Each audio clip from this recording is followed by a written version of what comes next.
السلام عليكم، اللهم صل وسلم على سيدنا محمد. النهارده هنعمل مع بعض خلية النحل بعجينة هشة وقطنية جميلة جدا. كمان هنزينها بتوبنج الحليب المكثف وبديل النوتيلا، طعمها جميلة جدا جدا. هنخرج عن المعتاد وهنزينها من فوق كده، هيبقى طعمها رهيب جدا. يلا بقى نقول المقادير. معايا نص كوباية من المية، ونص كوباية من اللبن أو الحليب، وتلت كوباية من السكر، وعليهم ربع كوباية من الزيت. وهنخلي العجينة بتاعتنا غنية جدا. هنضيف 2 عدد بيضة،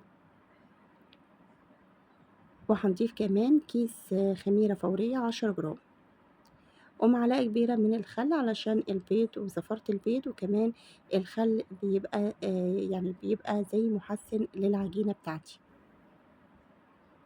هقلب كل المكونات كده مع بعض لغاية لما حبيبات الخميرة تدوب في السائل بتاعي. هاضيف بعد كده نص كيلو من الدقيق المخصص للمعجنات، وعليه رشة من الملح، وهقلب كده كل الخليط مع بعض.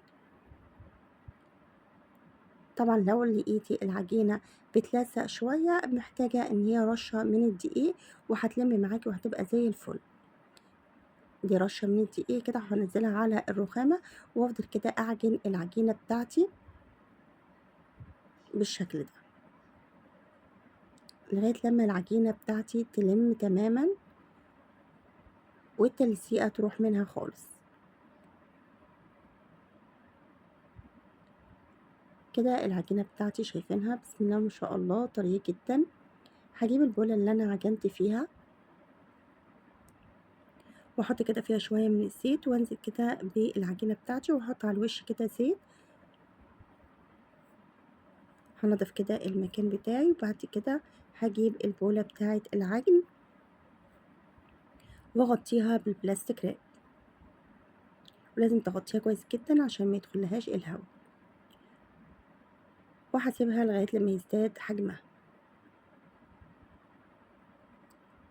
بعد ما العجينة بتاعتي اختمرت زي ما انتوا شايفين كده، هفرغ الهواء منها، هركنها كده على جنب شوية. وبعد كده هجيب الصاج اللي انا هعمل فيه خلية النحل، ده صاج 30 في 40.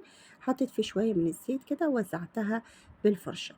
بعد كده جبت العجينة بتاعتي ورليتها رول كده، وجبت الميزان بتاعي. انا بحب كده اعمل خلية النحل اوزن الكور كلها تبقى قد بعض. لو انت تقدري تعمليهم كلهم قد بعض اعمليهم، يعني قطعي العجينة يعني قطع عجين قد بعض. انا بحب ان هما يطلعوا كده بالمسطرة كده قد بعض. الوزن الكورة 20 جرام، وممكن تخليها لو عايزة تخليها اصغر من كده 15 جرام. فانا بسرعة جدا بكور كده واقطعها، وباحط كده في الصاج.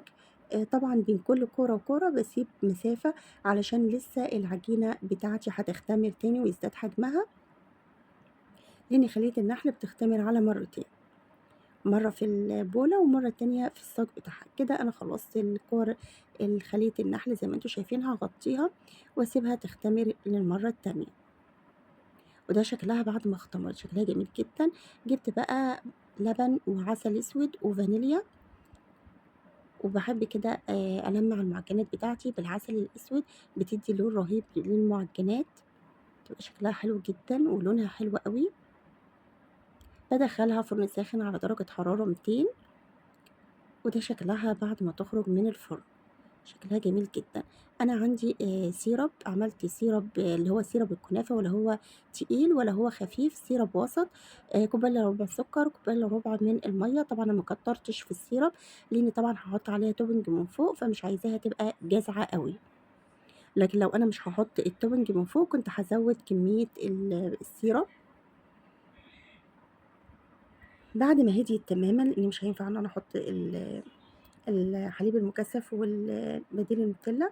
ده حليب مكثف أنا عاملاه في البيت، هابقى أعمله لكم فيديو إن شاء الله. طبعًا هو جامد شوية. هاقلبه كده هيفك معايا، وبعد كده هاحطه في كيس حلواني، وزي ما أنتم شايفين كده هابدأ إن أنا كده أعمل خطوط على خلية النحل من فوق. وبعد كده جبت بديل النوتيلا كده وعملتها بخطوط عكسية زي ما انتم شايفين كده، شكلها رهيب جدا وطعمها أحلى بكتير. في شوية كده من حليب المكثف حطيت كده كمان عليهم، لو عجبكم الفيديو واستفدتوا منه لايك واشتراك في القناة.